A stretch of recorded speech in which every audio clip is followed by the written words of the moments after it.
បាទខ្ញុំសូមជម្រាបសួរបងប្អូនថ្មីម្ដងទៀតក្នុងសេចក្តីស្រឡាញ់របស់ព្រះអរគុណព្រះអង្គអរគុណព្រះដែលព្រះអង្គតែងតែមានព្រះបន្ទូលមកកាន់យើងជារៀងរាល់ថ្ងៃបាទហើយពេលដែលយើងបានជឿព្រះអង្គហើយយើងបានឮព្រះវិញ្ញាណដែលគង់ជាមួយយើងព្រះតែងតែមានបន្ទូលប្រាប់យើងដឹកនាំយើងបំភ្លឺយើងនិងបង្រៀនយើងឲ្យយើងមានជំនឿកាន់តែខ្លាំងឡើងហើយការដែលយើងមានជំនឿល្អប្រសើរនឹងឯងដែលព្រះអង្គនឹងប្រទានពរឲ្យយើងគ្រប់ការដែលយើងបានទូលទៅព្រះអង្គនៅកតិដ្ឋានរបស់យើងហើយថ្ងៃនេះព្រះមានបន្ទូលតាមរយៈខ្ញុំដើម្បីយកមកចែកចាយបងប្អូននៅចំណងជើងថាអញបានហៅឯងមកអញនឹងតាំងឯងឡើងបាទគឺនៅក្នុងគម្ពីរអេសាយចំពោះ42ខ5ដល់ខ6ឯព្រះដ៏ជាព្រះយេហូវ៉ាជាព្រះដែលបានបង្កើតអស់ទាំងជនផ្ទៃមេឃហើយបានលាតផងគឺជាព្រះដែលបានក្រាលផែនដីនិងរបស់សពសារពើដែលចេញពីនោះមកគឺព្រះអង្គដែលប្រទានឲ្យប្រជាជាតិទាំងប៉ុន្មាននៅផែនដីមានដង្ហើមព្រមទាំងឲ្យមនុស្សទាំងឡាយដែលក្នុងលោកមានវិញ្ញាណផងទ្រង់មានបន្ទូលថាអញនេះគឺជាយេហូវ៉ាអញបានហៅឯងមកដោយសេចក្តីសុចរិតអញនឹងកាន់ដៃឯងហើយថែរក្សាឯងអញនឹងតាំងឯងឡើងទុកជាសេចក្តីសញ្ញាដល់បណ្ដាជនហើយជាពន្លឺភ្លឺដល់អស់ទាំងសះបាទនេះគឺជាសេចក្តីសន្យារបស់ព្រះដែលព្រះមានបន្ទូលតាមរយៈហោរារបស់ព្រះអង្គគឺលោកអេសាយថាព្រះអង្គទ្រង់ជាព្រះដែលបង្កើតអស់ទាំងជនផ្ទៃមេឃហើយក៏លាតផ្ទៃមេឃដល់ល្វឹងល្វើយហើយព្រះអង្គគឺជាព្រះដែលក្រាលផែនដីគឺរបស់សពសារពើនៅផែនដីដែលភ្នែកយើងមើលឃើញទាំងប៉ុន្មានគឺជាស្នាព្រះហស្ថរបស់ព្រះអង្គប្រទានឲ្យប្រជាជាតិទាំងប៉ុន្មាននៅលើផែនដីនេះមានវិញ្ញាណដើម្បីទ្រង់មានទំនាក់ទំនងជាមួយប្រជាជននៅលើផែនដីនេះហើយដែលសំខាន់ព្រះអង្គមានបន្ទូលថាអញនេះជាយេហូវ៉ាអញបានហៅឯងមកដោយសេចក្តីសុចរិតអញនឹងកាន់ដៃឯងហើយថែរក្សាឯងអញនឹងតាំងឯងឡើងទុកជាសេចក្តីសញ្ញាដល់បណ្ដាជនហើយជាពន្លឺភ្លឺដល់អស់ទាំងសះបងប្អូនព្រះបន្ទូលរបស់ព្រះអង្គមានន័យជ្រៅមែនទែនក្នុងជីវិតរបស់យើងដែលរស់នៅអ្នកខ្លះ90ឆ្នាំ80ឆ្នាំជាង70ជាង50ជាង60ជាងគឺគ្មានអ្នកណាម្នាក់នៅលើផែនដីដែលយើងស្គាល់ហ៊ានធានាការពារយើងហៅយើងហើយលើកយើងឡើងកាន់ដៃយើងថែរក្សាយើងគឺគ្មានសុខ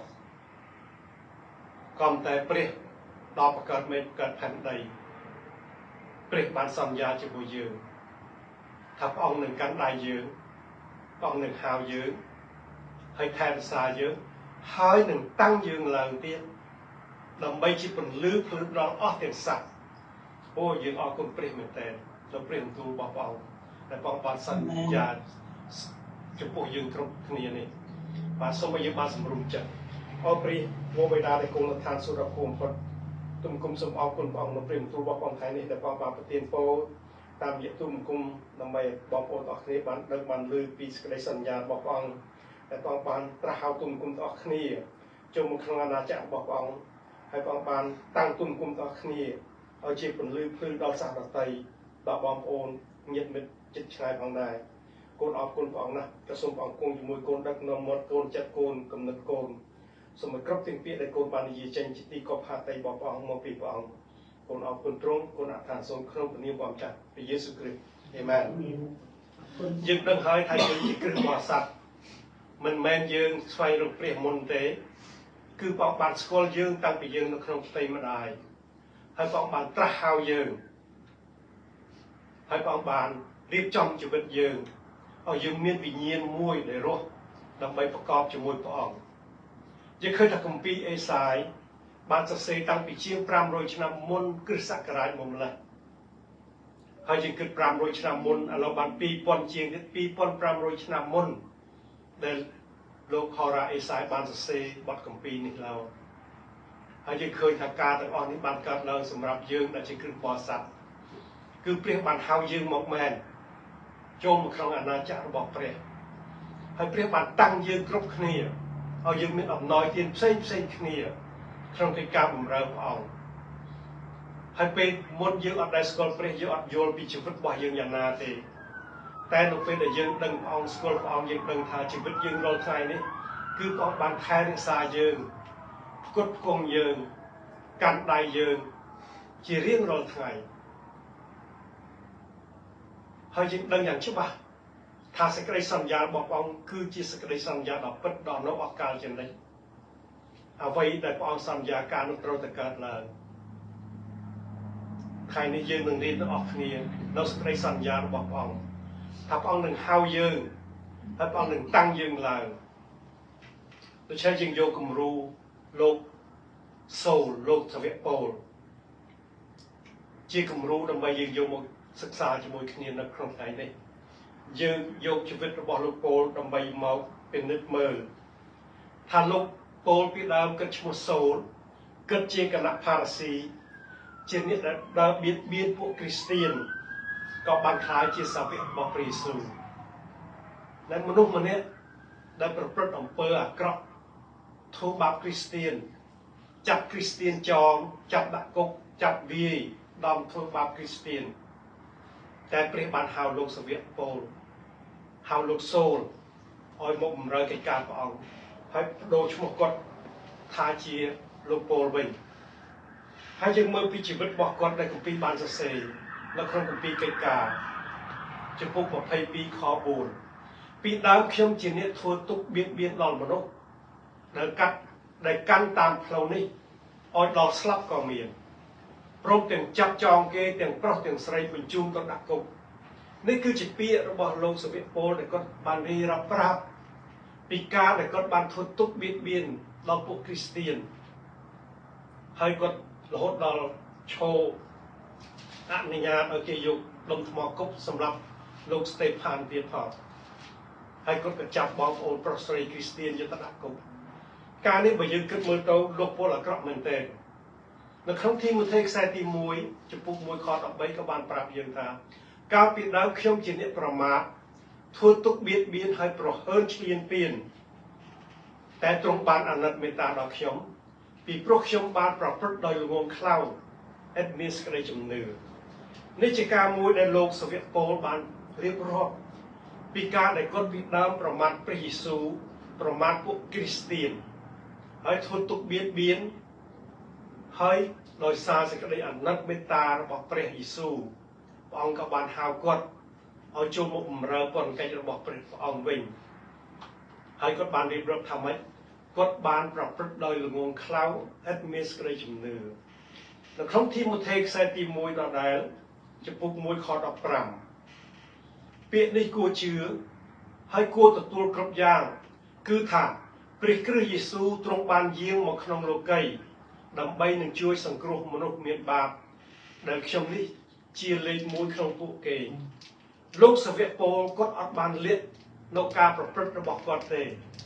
ហើយគាត់សារភាពថាគាត់ក្នុងចំណោមមនុស្សមានបាបគាត់នឹងគឺជាអ្នកលេខទី1ខាងប្រព្រឹត្តអំពើបាបទោះទៅតឹងនឹងព្រះយេស៊ូវហើយយើងទាំងអស់គ្នាពីមុននេះខ្លះទាំងខ្ញុំទាំងបងប្អូនមិនបានជឿព្រះយេស៊ូវតែយើងមិនបានប្រមាថព្រះយេស៊ូវដូចជាលោកសាវកប៉ូលយើងមិនបានធ្វើការអាក្រក់ដូចជាលោកសាវកប៉ូលទេណាលោកសាវកប៉ូលពិតមែនតែគាត់បានធ្វើខុសទោះទៅតឹងនឹងព្រះយេស៊ូវមែនក៏តែព្រះយេស៊ូវបានត្រាស់ហៅលោកឲ្យចូលមកបម្រើកិច្ចការរបស់ព្រះអង្គទោះបីព្រះអង្គទ្រង់ជ្រាបថាលោកសាវកប៉ូលជាមនុស្សដែលបៀតបៀនពួកជំនុំក្តីដូច្នេះព្រះហត្ថីរបស់ព្រះទ្រង់ជ្រាបពីអ្វីដែលព្រះអង្គធ្វើការក្នុងជីវិតមនុស្សម្នាក់បើព្រះអង្គរឹសហើយអ្នកនោះនឹងផ្លាស់ប្រែយើងក៏ដូចគ្នាដែរពេលដែលយើងមុនយើងមិនបានជឿព្រះអង្គយើងដើរទៅថ្វាយបង្គំរូបអរិយអ្នកតា តាមជំនឿរបស់ប្រទេសយើងបងប្អូនជាដូនជាតាយើងមកហើយយើងក៏ជាមនុស្សមានបាបម្នាក់ខ្លាំងណាស់ដែរបងប្អូនកំតែព្រះនៅតែថាយើងមកដើម្បីជុំក្នុងនគររបស់ព្រះអង្គអាណាចក្ររបស់ព្រះអង្គហើយយើងបានខ្លាយទៅជារាជរបស់ព្រះអង្គជនណាបងប្អូនយើងខ្លះគិតថាខ្ញុំមិនអាក្រក់ដូចលោកសូលទេខ្ញុំមិនដែលជាប្រមាថទៅលួចប្លន់គេឬក៏ទៅចាប់រំលោភប្រពន្ធកូនគេឬក៏ធ្វើការអាក្រក់ផ្សេងប្លន់សម្រាប់គេខ្ញុំអត់បានធ្វើការអាក្រក់ដូចលោកសូលទេដូច្នេះខ្ញុំដូចជាមិនមានទោសធ្ងន់ដូចលោកសូលទេក៏តែបើយើងពិនិត្យមើលឲ្យបានស៊ីជម្រៅលោកសូលគាត់ជាគណៈផារស៊ីគាត់ជាព្រះដែលបង្កើតមេបង្កើតផែនដីតាមຂະຫນាតរបស់លោកម៉ូសេតាមក្រឹតវិន័យរបស់លោកម៉ូសេគាត់មិនបានទទួលព្រះយេស៊ូវមែនតែគាត់បានជាព្រះដែលបង្កើតមនុស្សបង្កើតសត្វសពសាពើតែយើងនេះពីមុនយើងអត់ស្គាល់ព្រះយើងដើរក្នុងសេចក្តីងងឹតយើងថ្វាយបង្គំអារក្សយើងស្ដាប់បង្គាប់អារក្សឲ្យទៅឃើញរូបអីនៅស្រុកខ្មែរទៅដើមសំពះថ្វាយបង្គំទាំងអស់ជឿទាំងអស់ដូច្នេះយើងខុសនឹងព្រះធ្ងន់មែនទែនយើងមានបាបខ្លាំងមែនទែនដោយជឿសារយើងមិនទទួលស្គាល់ព្រះដែលបង្កើតយើងមកអត់ទទួលស្គាល់ព្រះអង្គនោះឯងគឺជាអំពើបាបដ៏ធំបំផុតដែលព្រះមានបន្ទូលថាត្រូវតែធ្លាក់ទៅក្នុងបឹងភ្លើងព្រោះបដិសេធព្រះអង្គបាទអត់ជឿលើព្រះអង្គថាព្រះអង្គជាព្រះដែលបង្កើតយើងមកដូច្នេះយើងគិតទៅយើងបាបធ្ងន់មែនទែនណាបងប្អូនយើងរស់នៅក្រោមការគ្រប់គ្រងរបស់អរិយសាតាំងហើយយើងទទួលយកអរិយសាតាំងជាឪពុករបស់យើងទៀតក៏ប៉ុន្តែលោកសាវកពូលគាត់ជាមនុស្សម្នាក់ដែលគិតដល់បៀតបៀនព្រះយេស៊ូវមែនគ្រីស្ទានមែនតែបន្ទាប់ពីព្រះបានត្រាស់ហៅលោកខ្លាយទៅជាសាវកម្នាក់ដ៏វិសេសដែលធ្វើកិច្ចការដ៏ល្អលើសជាងសាវកផ្សេងទៀតផងដូច្នេះនៅក្នុងគម្ពីរកូរិនថូសខ្សែទី1ចំពោះ15ខ9ដល់ខ10ត្បិតក្នុងបណ្ដាសាវកនោះខ្ញុំជាអ្នកតូចជាងគេមិនគួរនឹងហៅខ្ញុំជាសាវកផងពីព្រោះខ្ញុំបានបៀតបៀនដល់ពួកជំនុំនៃព្រះអ្នកគាត់នៅតែសារភាពពីការដែលគាត់បានធ្វើការអាក្រក់ប៉ុន្តែខ10ដែលខ្ញុំបានជាយ៉ាងណានោះគឺបានដោយព្រះគុណនៃព្រះទេហើយព្រះគុណដែលទ្រង់បានផ្ដល់មកខ្ញុំនោះមិនមែនជាអាសាឥតកាលឡើយត្បិតខ្ញុំបានខំធ្វើការលើសជាងអ្នកទាំងនោះសន្ធឹកណាស់ប៉ុន្តែមិនមែនជាខ្ញុំគឺជាព្រះគុណនៃព្រះដែលសន្ធឹកនៅខ្ញុំនៅនឹងខ្ញុំវិញឃើញលោកសាវកពូលលោកបានសារភាពថាលោកជាមនុស្សម្នាក់ដែលបៀតបៀនគាត់ជាមនុស្សបាបទី1លើសជាងគេទាំងអស់ក៏ប៉ុន្តែគឺដោយព្រះគុណរបស់ព្រះយេស៊ូវបានបំផ្លាស់បំប្រែជីវិតរបស់គាត់ឲ្យគាត់คลายទៅជាសាវកមួយដ៏ល្អវិសេសសម្រាប់ដំណឹងល្អដល់សាសនតីដល់យើងទាំងអស់គ្នាដែលជាសាសនតីនេះហើយការទាំងអស់នេះឯងតែបង្ហាញយើងថាមនុស្សបានប្រែប្រួលមិនមែនដោយសារខ្លួនអ្នកនោះទេគឺជាព្រះគុណរបស់ព្រះបានហៅលោកត្រាស់ហៅលោកសាវកពូលដើម្បីចូលមកបម្រើកិច្ចការព្រះអង្គហើយលោកសាវកពូលក៏បានប្រែផ្លាស់ទៅជាមនុស្សដ៏អាក្រក់ខ្លាយទៅជាមនុស្សដ៏វិសេសសម្រាប់ដំណឹងល្អគឺគាត់លះបង់គ្រួសារញាតិមិត្តអ្វីទាំងអស់ទាំងទ្រព្យសម្បត្តិចំណេះដឹងពីខាងលោកីគាត់លះបង់ទាំងអស់ដើម្បីព្រះការនេះឯងដែលជាគំរូសម្រាប់យើងទាំងអស់គ្នាដែលយើងយកមកពិនិត្យពិចារណាមើលក្នុងថ្ងៃនេះថាមនុស្សអាក្រក់ប៉ុណ្ណាក្តីសម្រាប់គេក្តីបើព្រះទ្រង់ហៅហើយព្រះនឹងបំផ្លាស់បំប្រែជីវិតគេដូចជាយើងពីមុនយើងជឿតាមអរិយសាតាំងយើងយកអរិយសាតាំងជាឪពុកតែពេលដែលព្រះបានត្រាស់ហៅយើងមកយើងជឿព្រះអង្គយើងស្គាល់សេចក្តីពិតរបស់ព្រះអង្គយើងបានបោះបង់ចោលនៅការថ្វាយបង្គំព្រះអង្គនៅជំនឿពីមុនទាំងអស់ដោយសារយើងបានកើតជាថ្មីពីព្រោះយើងស្គាល់សេចក្តីពិតរបស់ព្រះថាទ្រង់ជាព្រះក្រៅពីព្រះអង្គគ្មានព្រះណាឡើយ នៅក្នុងគម្ពីរកូរិនថូសខ្សែទី2ចំពុក11ខ23ដល់25លោកសាវកប៉ូលចង់និយាយថាគេជាអ្នកបម្រើព្រះគ្រិស្តឬអីគឺគាត់ចង់និយាយថាអ្នកខ្លះបានតាំងខ្លួនថាគេជាអ្នកបម្រើព្រះក៏តែគេអត់ធ្វើការថ្វាយព្រះទេក៏តែគាត់និយាយពីខ្លួនគាត់វិញថាខ្ញុំអូគេជាអ្នកបម្រើព្រះគ្រិស្តឬអីខ្ញុំនិយាយបែបដូចជាវង្វេងស្មារតីហើយខ្ញុំក៏លើសជាងគេទៅទៀតក្នុងកិច្ចការបម្រើព្រះលោកសាវកប៉ូលក៏ធ្វើការបានច្រើនណាស់ក្នុងការនៅហត់លើសជាងគេដោយត្រូវរំពាត់ហួសរបត់ទាំងត្រូវជាប់គុកច្រើនជាងគេក៏ដល់នៅការ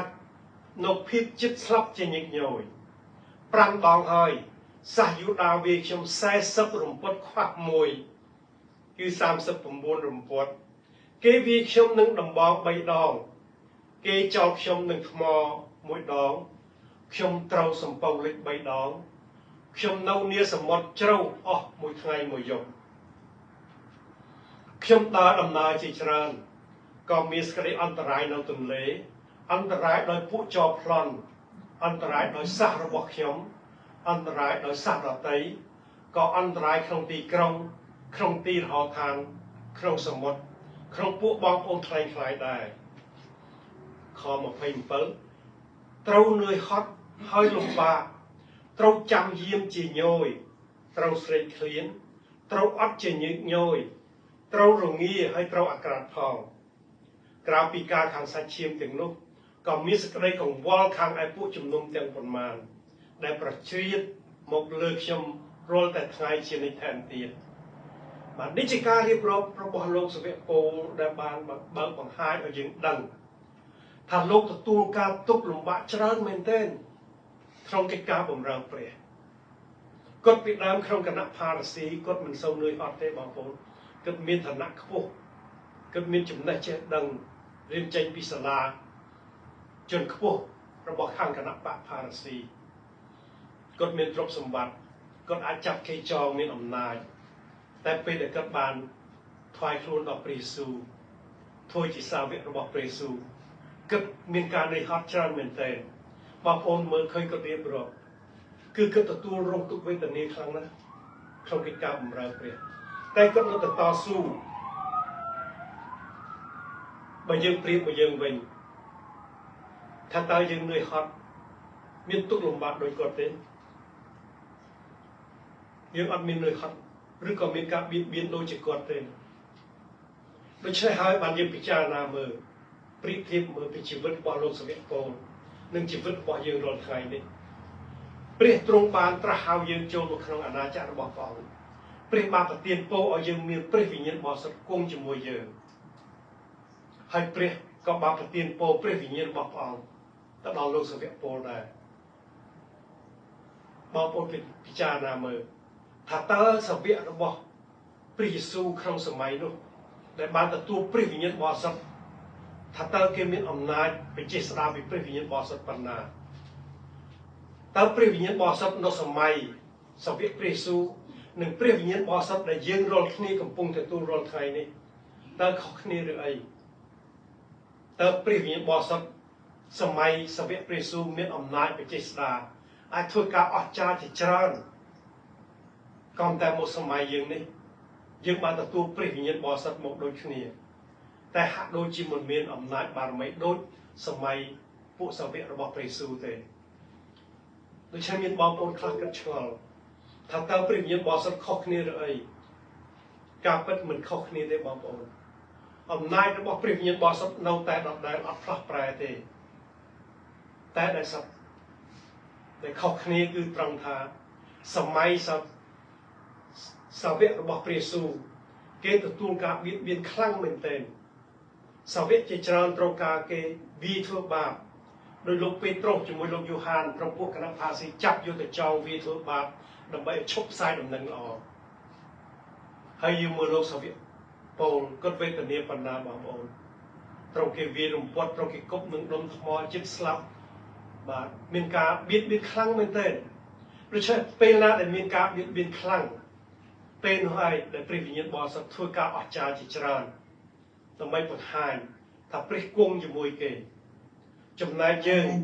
ដែលយើងមិនមានអំណាចប្រជាស្ដារដូចជាពួកសាវកជំនាន់មុនដោយសារយើងអត់មានសូមមានការបៀតបៀនទេបងប្អូនទៅផ្សាយដំណឹងល្អដល់ស្រុកខ្មែរជីសិតតាឡានបាទទោះបីទៅស្រុកស្រែក៏ដូចគ្នាគេទទួលបាយទឹកដោយសុខសាន្តបាទហើយមានគ្រូគង្វាលខ្លះដែលមានក្រុមជំនុំជាយោធាឬក៏ជានគរបាលគេស្លៀកពាក់ឯកសណ្ឋានជូនយើងទៅការពារយើងក៏តែអត់មានការបៀតបៀនអីដូចពីជំនាន់សាវកទេដូច្នេះបានភាពខុសគ្នា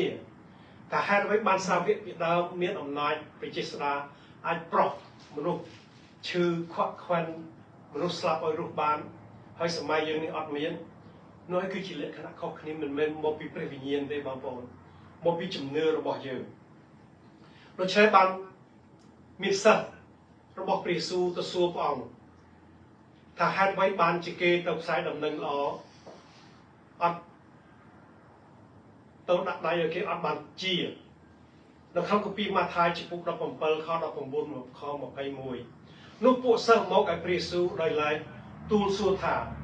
ហេតុអ្វីបានជាយើងខ្ញុំដេញអារក្សនោះមិនបានទ្រង់មានបន្ទូលតបថាគឺដោយព្រោះតែអ្នករាល់គ្នាមានសេចក្តីជំនឿតិចពេកប៉ុណ្ណោះត្បិតខ្ញុំប្រាប់ជាប្រកាសថាបើមានសេចក្តីជំនឿដោយគ្រប់ពូជមួយយ៉ាងល្អិតនោះអ្នករាល់គ្នាអាចនឹងនិយាយទៅភ្នំនេះថាចូលរើចេញពីទីនេះទៅនៅទីនោះចុះនោះនឹងបានដូច្នោះហើយក៏គ្មានការអ្វីដែលអ្នករាល់គ្នាធ្វើមិនកើតនោះទេតែអារក្សបែបយ៉ាងនេះវាចេញទៅដោយសារតែអធិដ្ឋានហើយនឹងតបអត់ប៉ុណ្ណោះព្រះយេស៊ូវបានបង្រៀនសិស្សនិងសាវករបស់ព្រះអង្គបានដឹងពីថាហេតុអ្វីបានជាយើងដេញអារក្សមិនបានហេតុអ្វីបានជាយើងដាក់ដៃអ្នកដែលមានជំងឺឈឺអត់បានជាដោយសារមកពីជំនឿយើងតិចមិនមែនមកពីព្រះវិញ្ញាណបរិសុទ្ធខុសគ្នាទេបងប្អូនព្រះវិញ្ញាណបរិសុទ្ធនៅតែដដែលទ្រង់មានគ្រប់ទាំងអំណាចនិងប្រជាស្ដារទ្រង់អាចធ្វើគ្រប់កិច្ចការទាំងអស់បានក៏ប៉ុន្តែដោយសារជំនឿរបស់យើងការនេះឯងដែលយើងត្រូវពិចារណាមើលដើម្បីឲ្យការអ្វីផ្សេងដែលយើងអធិដ្ឋានទៅព្រះឆ្លើយតបនោះស្ថិតនៅលើជំនឿរបស់យើងដែលសំខាន់បំផុតយើងមើលលោកសាវកពោលគិតទ្រង់ទុក្ខវេទនាខ្លាំងណាស់បងប្អូនពេលខ្លះសឹងតែត្រូវស្លាប់ពេលមួយគេគប់ដុំថ្មគាត់រហូតគាត់សម្លាប់អត់ដឹងខ្លួនគេថាគាត់ស្លាប់ហើយទៅគេនឹងគ្នាដើរចេញទៅឈឺណាស់បងប្អូនគប់ដុំថ្មរហូតដល់សម្លាប់គឺបែកក្បាលក្រំគ្រាខ្លួនហើយប្រកគេវារំពត់40ខ្វះមួយបាទគឺឈឺមែនទែនហើយចាប់ដាក់គុកវាធ្វើបាបសម្ពៅតាមសមុទ្រវេទនាខ្លាំងការទាំងអស់នោះឯងដែលព្រះបានធ្វើឲ្យសាវករបស់ព្រះអង្គនៅសម័យនោះមានអំណាចប្រជាស្ដារអាចធ្វើការអស្ចារ្យជាច្រើនបានដូច្នេះបើយើងរៀនពីការទាំងអស់នេះប្រៀបធៀបពីជីវិតរបស់យើងបើយើងចង់ឲ្យការនេះដូចជាសាវកនោះទើបតែយើងមានជំនឿដូចជាពួកសាវកហ៊ានលះបង់ទ្រព្យសម្បត្តិគ្រួសារលះបង់មុខមាត់គេឈ្មោះអ្វីសពបែបយ៉ាងដូចជាសាវកអញ្ចឹងដល់ពីកន្លែងមួយទៅកន្លែងមួយផ្សាយដំណឹងល្អអត់មានយកអីទៅតាមទេបាទទោះតែយើងលះបង់របៀបនោះពេលនោះការអធិដ្ឋានរបស់យើងព្រះនឹងប្រទានពរឲ្យយើងហើយរឿងមួយទៀត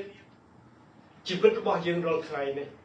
យើងឆ្លងថាហេតុអ្វីមានអ្នកខ្លះអធិដ្ឋានព្រះឆ្លើយតបហេតុអ្វីពេលខ្លះយើងអធិដ្ឋានព្រះមិនឆ្លើយតប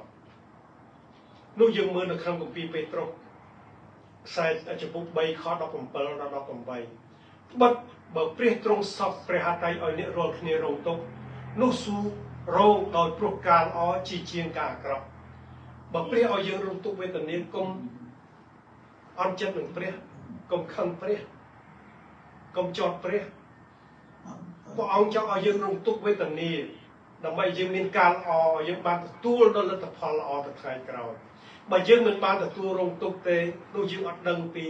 ការរងទុក្ខនោះយ៉ាងដូចម្តេចទេខ្ញុំនឹកចាំពីពួកកាន់សាសនាអ៊ីស្លាម បាទគេមានបនមួយគេហៅបនរ៉ាម៉ាដាគឺក្នុងមួយឆ្នាំគេធ្វើម្ដង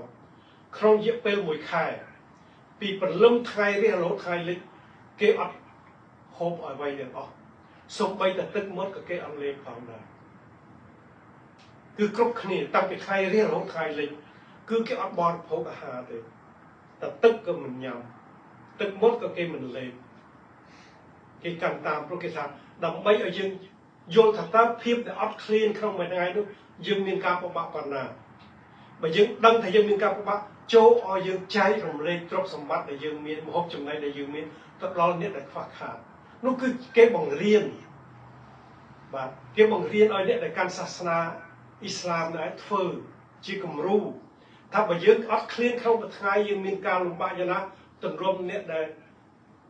អត់បាយអត់ទឹកអត់មានអ្វីបរិភោគគ្នាវេទនាជាងនោះទៀត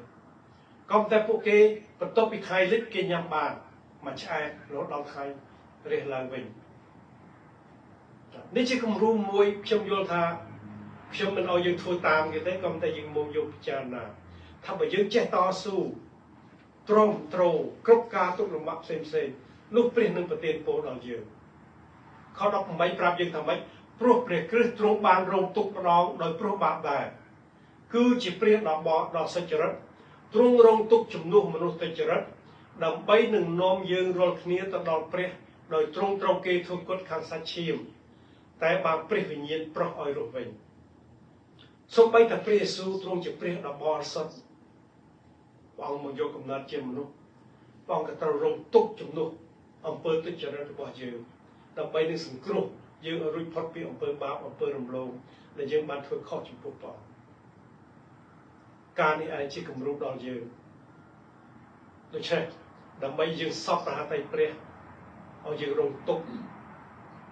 គ្នាមិនមែនមានន័យថាយើងអត់ទៅធ្វើការងារអត់បាយអត់ទឹកមិនមែនអញ្ចឹងទេគឺយើងទៅបំពេញបេសកកម្មឬដំណឹងល្អហ៊ានលះបង់ជីវិតផ្ទាល់ខ្លួនដើម្បីកិច្ចការរបស់ព្រះនោះឯងជាការដែលយើងរងទុក្ខកុំឲ្យយើងនៅផ្ទះដោយសុខស្រួលបាទអង្គុយលើសូហ្វាមើល TV បាទដើរលេងកម្សាន្តកុំឲ្យយើងចំណាយពេលទៅលើការនោះឲ្យយើងនឹកឃើញពីការដែលយើងទៅផ្សាយដំណឹងល្អដល់បងប្អូនញាតិមិត្តគ្រួសារយើងដែលមិនទាន់បានជឿព្រះអង្គឲ្យគេបានសង្គ្រោះបើគេមានការបៀតបៀនតេះទាលយើងតេះទាលយើងត្រង់ទៅបងប្អូនបាទដើម្បីឲ្យគេបានសង្គ្រោះដូចជាយើងគឺយើងទៅជួយគេដោយតែព្រះយេស៊ូវបានមកទទួលរងទុក្ខដើម្បីជួយយើងឲ្យរួចពីអំពើបាបដែរនោះឯជាគំរូដែលយើងចង់បានចូលសង្វាតឲ្យបានអំណោយទានពីព្រះមិនអត់ដល់ចុះជួយចិត្តបន្តិច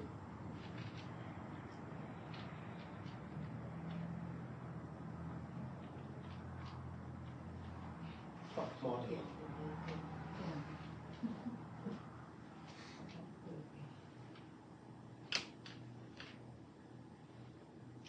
សូមទោសបាទកុំជួលអត់ដល់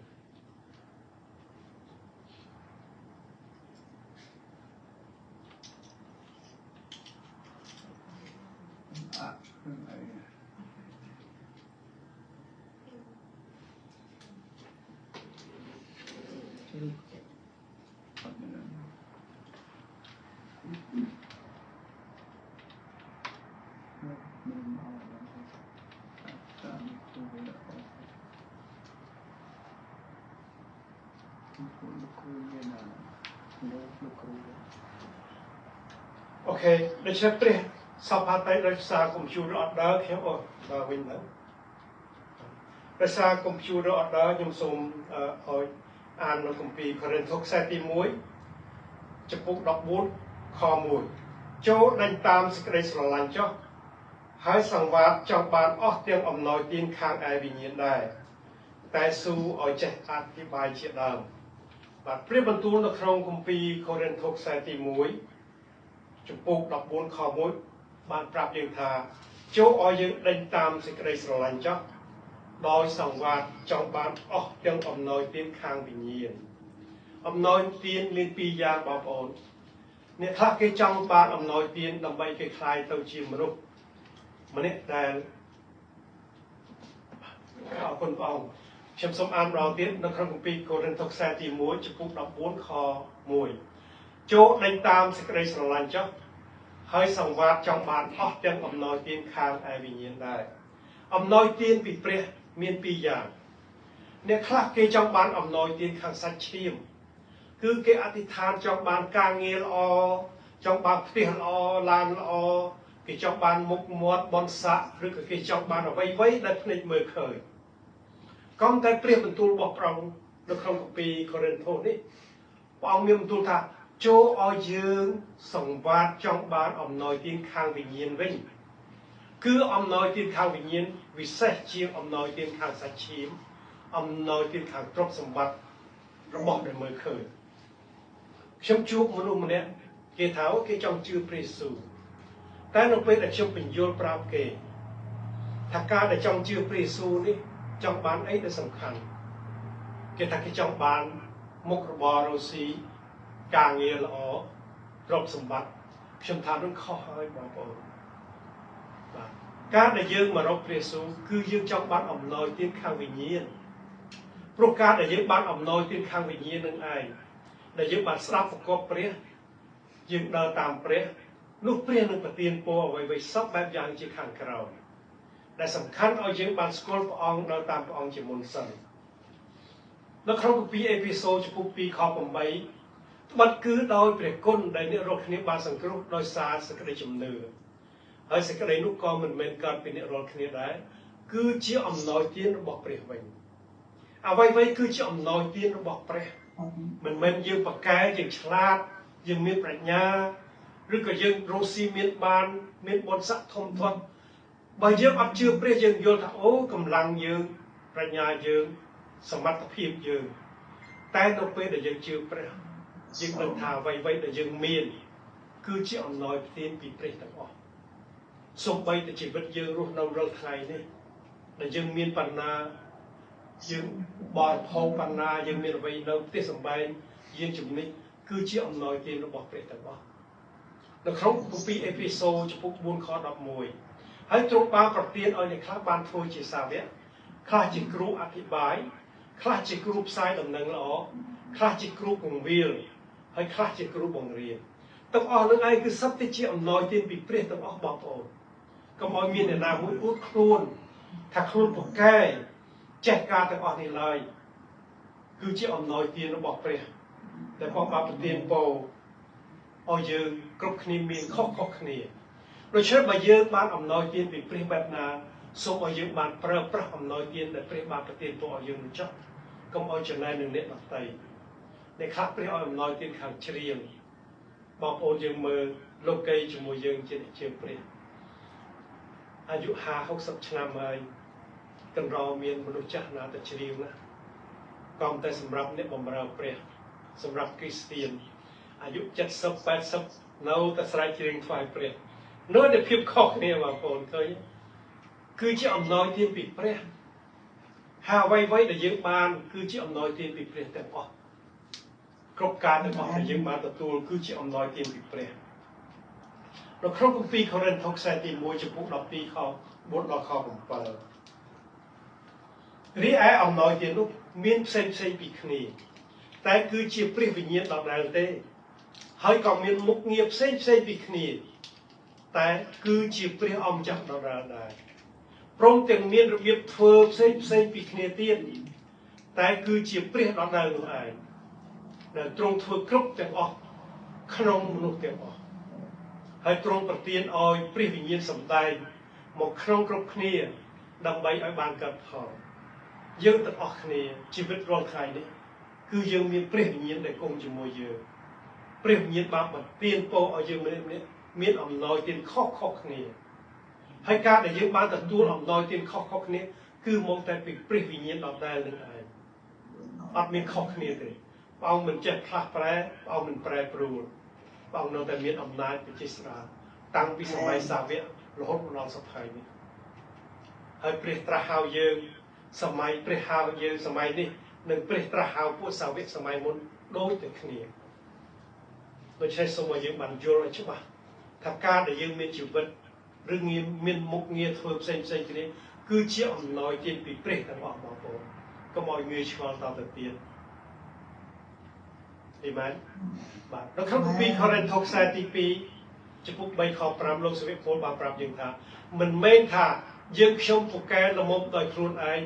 នឹងគិតស្មានថាមានអ្វីកើតពីខ្លួនយើងនោះឡើយតែដែលយើងខ្ញុំពូកែនោះមកតែពីព្រះទេអេមែនលោកសាវកពលបានប្រាប់យើងគ្រប់គ្នាថាកុំឲ្យអួតខ្លួនថាខ្លួនឯងពូកែខ្លួនឯងមានសមត្ថភាពខ្លួនឯងមានប្រាជ្ញាហើយខ្លួនឯងមានព្រេងវាសនាពីជាតិមុនឯងកុំគិតចឹងការដែលយើងបានធ្វើអ្វីបានជោគជ័យគឺមកពីព្រះទាំងអស់បងប្អូនដូច្នេះសូមឲ្យយើងកុំអួតខ្លួនបងប្អូនសូមឲ្យថ្វាយសេរីល្អទៅព្រះវិញជាបញ្ចប់នៅក្នុងគម្ពីរហ្វីលីបចំពោះ1ខ21តាមសេចក្តីដែលខ្ញុំទន្ទឹងចាំហើយសង្ឃឹមអស់ពីចិត្តថាខ្ញុំមិនត្រូវខ្មាស់ក្នុងការអ្វីឡើយគឺឲ្យតែខ្ញុំបានដំកើងព្រះគ្រិស្តក្នុងរូបកាយខ្ញុំវិញដោយចិត្តក្លាហានគ្រប់ជំពូកក្នុងពេលឥឡូវនេះចុះដូចជាពីដើមរៀងមកដែរទោះរស់ឬស្លាប់ក្តីនេះជាការមួយដែលលោកសាវកពូលបានសេសម្បត្តិទៅឲ្យក្រុមជំនុំនៅទីក្រុងហ្វីលីបប្រាប់ថាចូលឲ្យយើងទាំងអស់គ្នាមានសេចក្តីសង្ឃឹមកុំឲ្យខ្វះក្នុងកិច្ចការបម្រើព្រះធ្វើម៉េចឲ្យតែយើងបានដំកើងព្រះគ្រិស្តនៅក្នុងជីវិតរស់នៅរបស់យើងដល់ថ្ងៃដោយក្លាហានគ្រប់ជំពូកចុះទោះបីរស់ឬស្លាប់ក្តី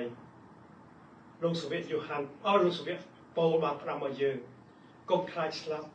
កុំខ្លាចខ្មាស់គេកុំខ្លាចរងទុក្ខវេទនាអ្វីដែលយើងធ្វើការបានថ្វាយព្រះធ្វើទៅបងប្អូនលះបង់ពេលវេលាលះបង់ទ្រព្យសម្បត្តិលះបង់អ្វីសម្រាប់សេរីល្អរបស់ព្រះសម្រាប់កិច្ចការបម្រើព្រះ